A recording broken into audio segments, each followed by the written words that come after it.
All right, this week we've got the coach extraordinaire in New York. Here we've got Chris Bute. We were just talking about coaching every sport that your kid plays or your kids play except soccer. So we have something in common there, Mr. Bute.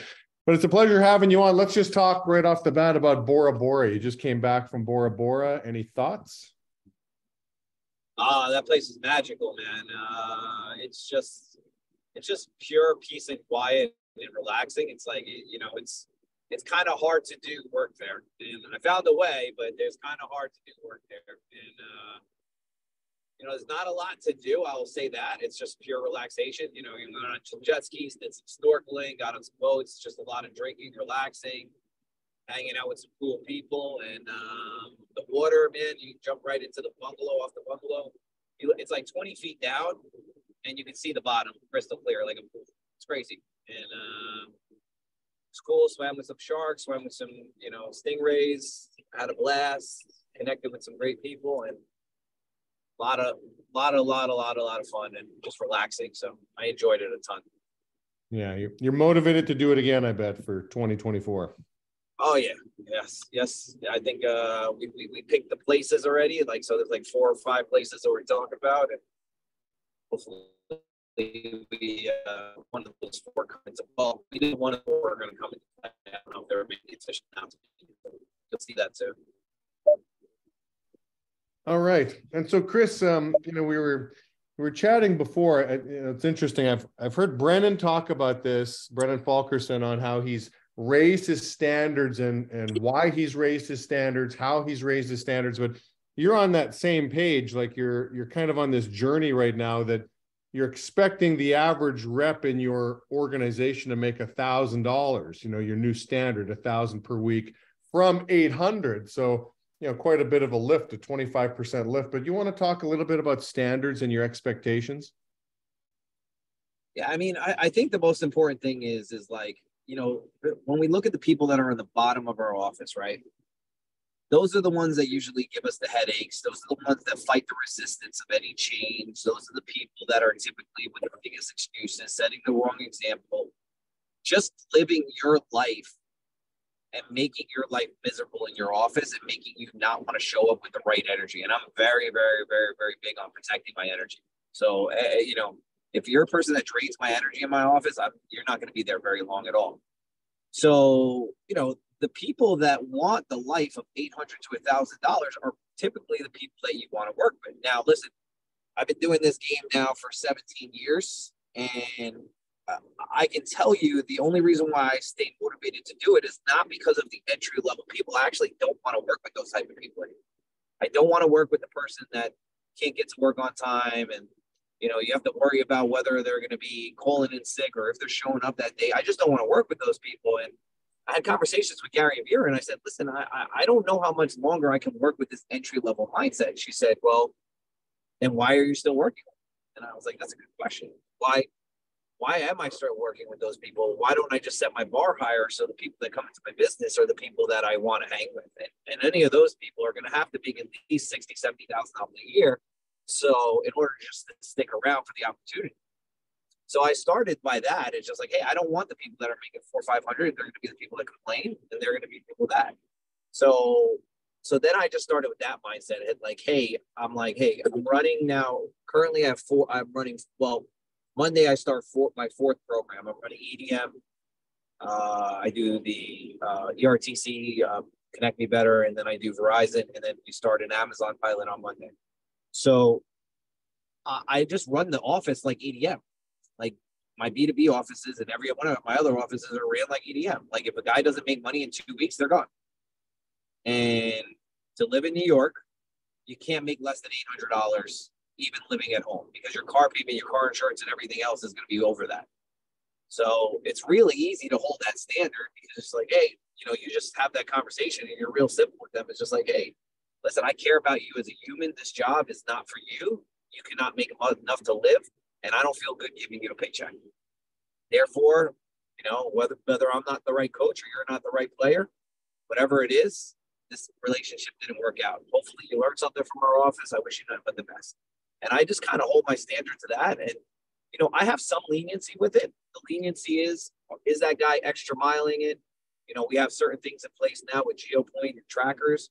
Are they seeing 60 to 70 businesses a day? If they are seeing 60 to 70 businesses a day and dispositioning them, maybe it's a training thing and I can work with them. I see the work ethic there. They're going out on Saturday and Sunday. They're putting in the extra time. Maybe I'll let that guy stay around an extra week or two. But after a month, if they don't hit standards, I'm kind of, they're never going to get it kind of thing. So, and listen, it's crazy because people are like, how are you cutting people that are making $400 or $500? It's still revenue. Well, it depends. I offer them an opportunity. Opportunity is outside sales. Hey, you want to do a couple sales a week? You have to do a minimum of 2 or 3 a week, and you can stay having a code active with a tablet. As soon as you don't hit three sales a week, which is like $500-600, then I got to take the tablet back because the Wi-Fi alone costs more than that. I make a joke about it, So and they laughed. We kind of just like, hey, that's the relationship. But you're not going to sit there in my office and act like you're one of the teammates and be one of the leaders. Now, at any point, that person wants to step their game back up and get up to 5 to 6 applications, get back up to 800 to 1,000. They're doing that for 2 or 3 weeks. They want to return back to the office. We can have that conversation. But everything I do in my business is standards. Like, hey, someone shows up late, we're sitting down and having a conversation immediately. They're late 3 times. First to understand, find out what the reason why they're being late. Oh man, I just have a tough time getting here in the morning traffic. All right, you're not my guy. Good luck. Best of luck to you. You can do outside sales if you like, but reporting to my office, you're not a part of it. And it's just like when you start doing that stuff, it almost becomes militant. And you're not going to get the best results because there's going to be people that have resistance in your office when you first make that change. But now, I don't even have to enforce it anymore. My guys enforce it. Someone walks in late, the whole team is like, come on, bro, you're hurling the team back. And it's just like a team thing. It's like we. And you never attack the person, you're attacking the action. So I think that people just feel differently because it's like, yo, you're holding the team back. And it's just like, we just have higher standards for everything that we do. Now, I lost a lot of people when I first did this. So, talk to Jamie and see if this is a good move for where your office stability is right now. But there, you could make it as slight changes. I didn't just go to 1,000. I first upped it to 800. And then after 800, now I'm making the transition to 1,000. 1,000 only took place starting this week, Monday. So now guess what happened this week? I'm having my highest sales week in the last 8 weeks because people know. I truly believe in my heart of hearts that you give guys 4 hours in the field, they can hit production. I truly believe that. I don't think people need 8 hours to work. I think they bullshit for 4 or 5 of those hours during the day, eat lunch for too long, take long times to go to the business. I think people start getting more efficient and effective and efficient when they map out their day the night before, they map out what they're doing, they map out their thing. And if you're on retail, they're working the store territory, they're actually approaching every customer like a sale instead of like going through the motions. So I feel like people can get the job done in a short amount of time. That's my true belief. Whether you're on res, whether you're on retail, whether you're on B2B, I'm literally on all 3 programs right now, and it's the same. Yeah, so it's interesting, Chris. Again, you're echoing a lot of what we're hearing with a lot of high performing owners that as inflation has risen, everything just costs more. I mean, eggs cost more, gas cost, everything costs more. So we too have to rise, and raise our standards. And so you're doing that, and for all the right reasons. Like, listen, to live in New York, you got to make $1,000 a week or better. Otherwise, you can't live in New York. I mean, that's just a true statement. What's interesting, what's unique with you that I haven't heard before is because you're a 17-year vet, you just have lost your tolerance. It's my choice of words, not yours, but that's kind of what I'm hearing. You just don't tolerate the low performer anymore. And due to your lack of tolerance, you have raised your standards as well too. I think that's quite interesting, and maybe some older school vets can relate to that and maybe pull the trigger the same way Chris has. And I enjoy when and then listen, when a new guy. So I'm going to give you an example. Like, I got a guy right now that I personally recruited in the business. He's 35 years old. Owned a gym. Played in the NFL. He played on my football team. Played in the NFL for the Kansas City Chiefs and the Panthers. He got screwed over by his 2 partners. He's been doing some personal training on the side, and that's what he went to school for. And he's just like, you know, he's like, I see your life. I see your life. Why don't I just come in? Came in about 3.5, 4 weeks ago now. Guy is absolutely crushing it. Number 2 in the program, number 2 on the campaign. And it's just so much more like a breath of fresh air working with people. And I was confident enough to bring him into my business because my average rep pay per day is 305. So I know my average rep pay per day right now is 305 on my Verizon program. That means the average guy is making $1,200 a week, you know, $1,200 to $1,500 a week at minimum. So like, I'm like, yo, listen, I can get you a job right now making 70K. You know, if you're better at this business, I have 4 or 5 reps making over 100K. You know, you just gotta follow the system. And he's like, yo, I'll work my ass off. And he didn't disappoint. Like he'll probably be a great owner. I mean, he will be a great owner. It's just he's 35. I like working with him. It's cool to go grab a drink with him.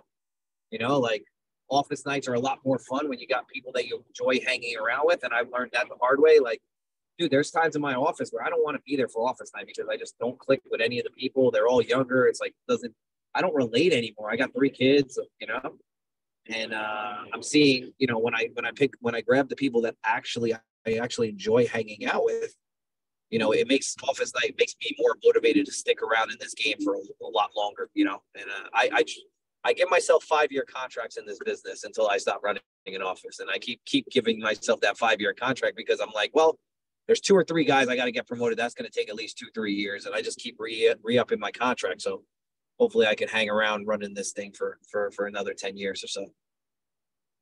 Yeah, contract extensions, and again, as you're raising your standard, your contract's worth more money every time you extend it. So it's interesting. True. All right, so people get your questions ready around the topic of standards, okay, for Chris. And I'll just give one more thing, and then we'll get into some Q&A here, Chris. So you've been running $1 million plus ICL, I want to say, for probably 6 or 7 years. That sound about right? I had 1 year off, but 10 out of 11. I looked it up the other day. Oh, I see. So out of the last 11 years. And COVID wasn't the year that I didn't hit it. I hit it in COVID year. Okay. I mean, that's pretty consistent. So it's a machine at this point in time that's been running. I mean, anything you want to say about longevity? I mean, 10 out of 11 years running $1 million plus in revenue. I mean, what do you got to say for that? There's not a lot of people that have that on their resume. I mean, listen, I put my bills at a certain level. I mean, that's the easiest belt. So I kind of have to hit that number every year. Because that's what my break even is. But I mean, if you do everything that you're supposed to do in your business, and like you act in the tiers, and like I know a lot of people don't use those tiers anymore, but I do. I did $800 in production last week in the field. I met my guys in the field, and I still go in the field and I still do production. I'm actually leaving to Hilton Head right now with the client, the TE group. He's actually right here next to me driving my car so I could be on this lovely conference call. How are we doing, guys? He said I did probably in revenue over $250,000 in like ICL with Sincor pay, and then my rep strokes about 100K on that program in the field myself, done the sales calls, did all the stuff there. And I do about 2 to 3 second round interviews every day, every week to rebuild my first generation team. I see Sebastian with 15, 16 first generation or whatever he has. I don't know. Maybe I'm making those numbers up. It is in my head. That's the number. So I have to catch that. And I only have 8. So I just I know the name of the game is first gens, putting out first gens if you want to, build enough seeds where you never have to worry about falling out of senior level. So if I live your life on the tiers and where you're supposed to be on the tiers, you're never scared of promoting a deal, and you're always offering opportunity. And when you offer opportunity in your business for a long enough time, you're going to hit $1 million inevitably. The client raised all their, commissions up 10, 20% over the last year and a half. So now it should be even easier to hit $1 million, so that's all I would say. If you're doing the right things, you're going to hit $1 million pretty easy now. I really think they're going to change the consultant standard and everything else up to 2 million very soon within the next 5 years because of inflation and the value of the dollar. So I'm already preparing the mind for that. And when I'm watching people hit 3 million, That's motivating as shit, because it's like, damn, I'm not hitting 3 million. I think most I ever did was 2.5 or something. This guy's going to be doing 3.5 and talking about doing 5 million. Brendan's talking about. So it's pretty motivating. Great. Good stuff, Chris. So questions, you guys, standards or other things on your mind. Questions for Chris.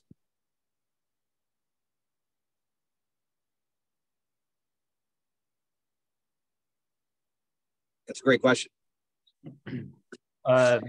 When you're talking about your guys hitting production in like 4 or 5 hours in the B2B space, do you run longer mornings? Or are you sending them to the field by like noon?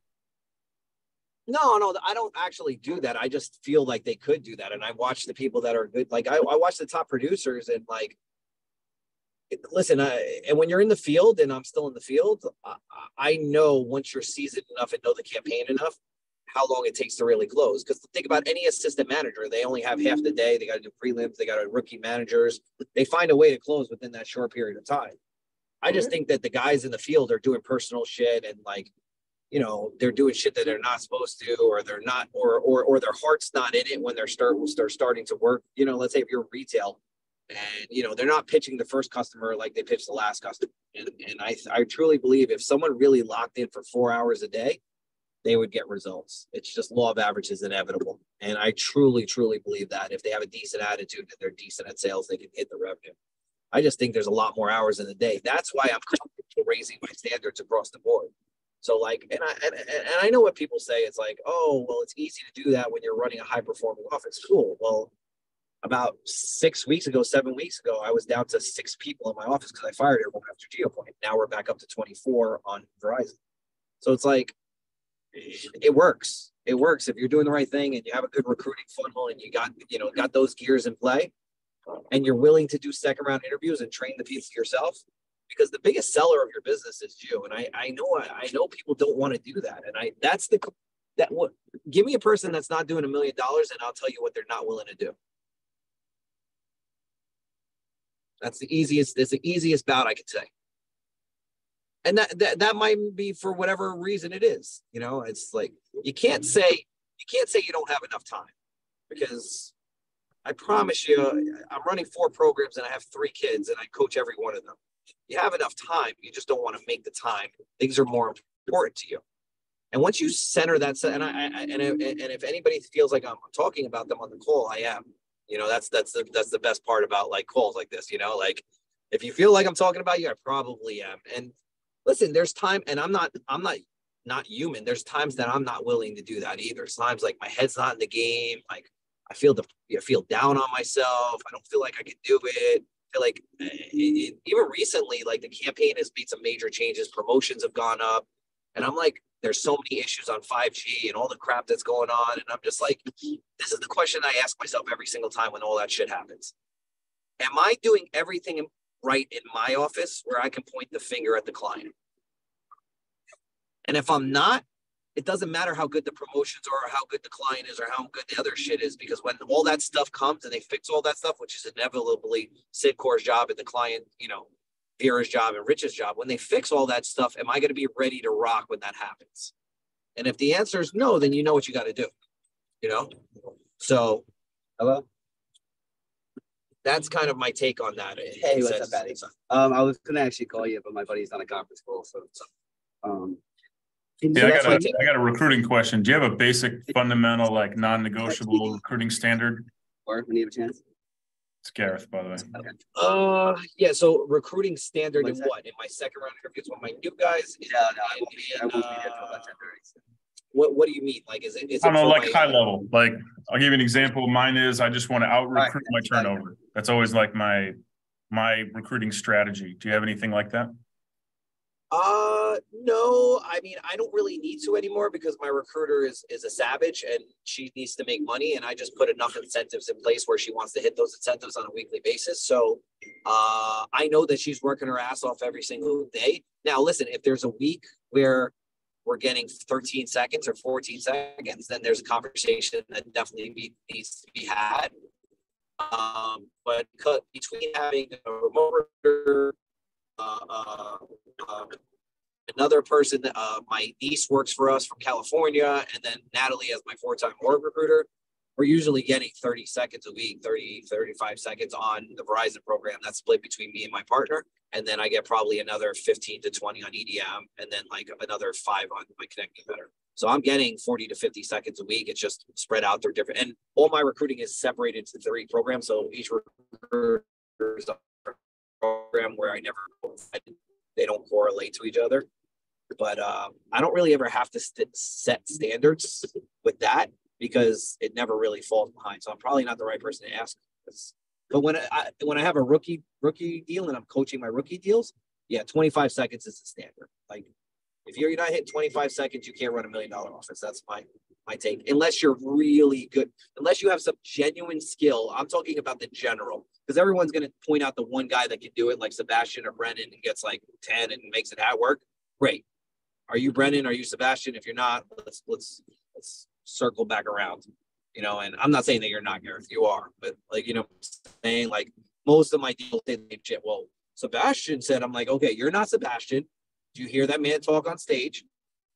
And him, I love you, but you're not him. Let's get to you to that level, and then you can do what he does. You know, I feel like too many times in this business, people point out the one person that can do it, but that's not the norm. Thanks, boss. Rob? Yeah, Chris, just wanted to say hello. I'll be coming to New York to get schooled by you, okay? Badu. Listen, you schooled me to start, Badu, so like that's only fair, buddy. Like, you know what I mean? I don't know if I think you know most of the stuff that I'm going to teach you, but I would be happy for you to come and spend some time anytime you want, brother. You're always welcome. Badu must remember the rookie Chris Bute. Yes, he knew me before I was an owner. He knew me when I was a field rep. Nah, he was always a beast. I mean, I knew he was going to be a great owner. He was always a beast.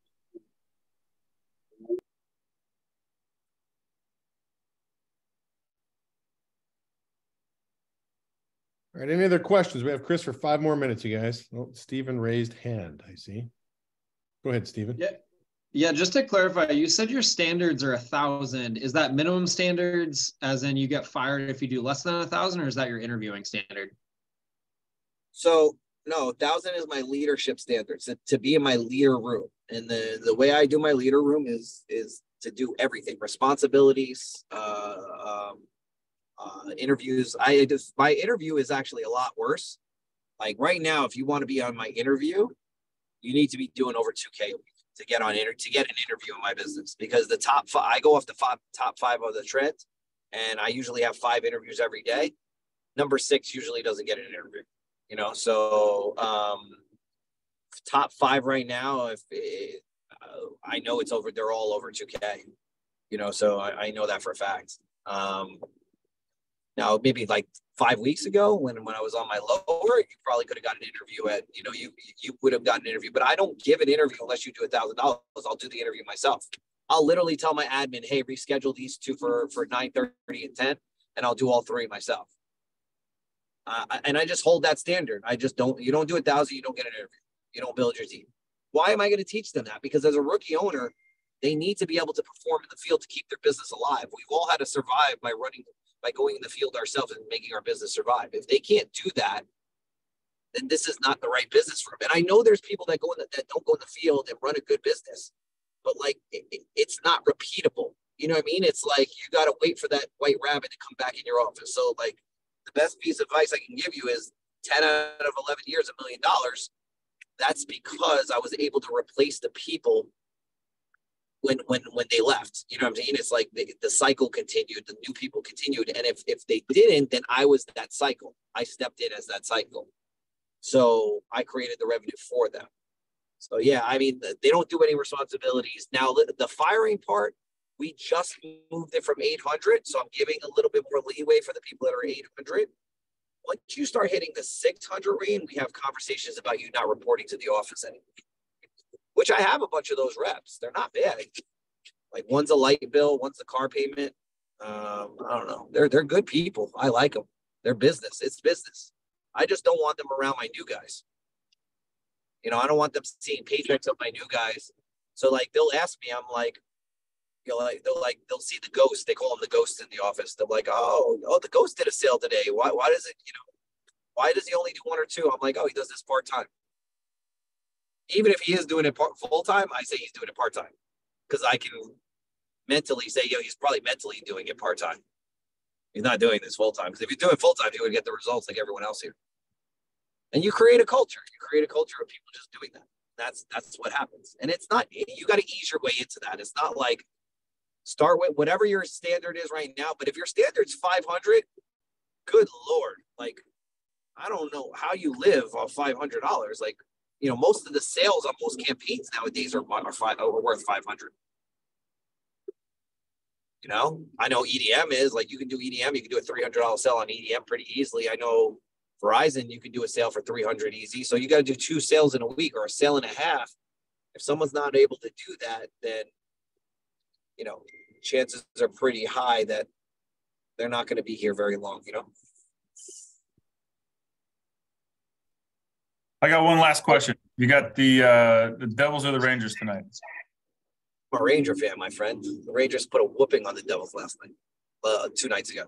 So I'm hoping they put a whooping on them again, and this is our year. Make it to the Stanley Cup, baby. I know Jamie's looking out there like you've watched a couple Stanley Cups from the Kings, but it's not your year, buddy. It's just not your year. It's not. You're the Avalanche again. Yeah, well, maybe we'll see. We'll see. That's it. And you're talking about a Boston Bruin team that looks that we got to go through. So I'm not super confident, but if we get through Boston, I feel like we could beat anybody. Florida just whipped their ass last night, so we'll see. Yeah, even a blind squirrel finds a nut every now and again. Well, Chris, thanks for joining us today. Obviously you're a terrific beast of a role model. I mean, again, 10 out of 11 years in the $1 Million Club. And again, I love the thought process of how you're dealing with a lack of tolerance to like, listen, people have to make more money living in an expensive city like New York. So thanks again for your time. Thanks for your example, Chris. We really appreciate that. Thanks for having me, guys. I appreciate you guys all. I'll chat with you guys also.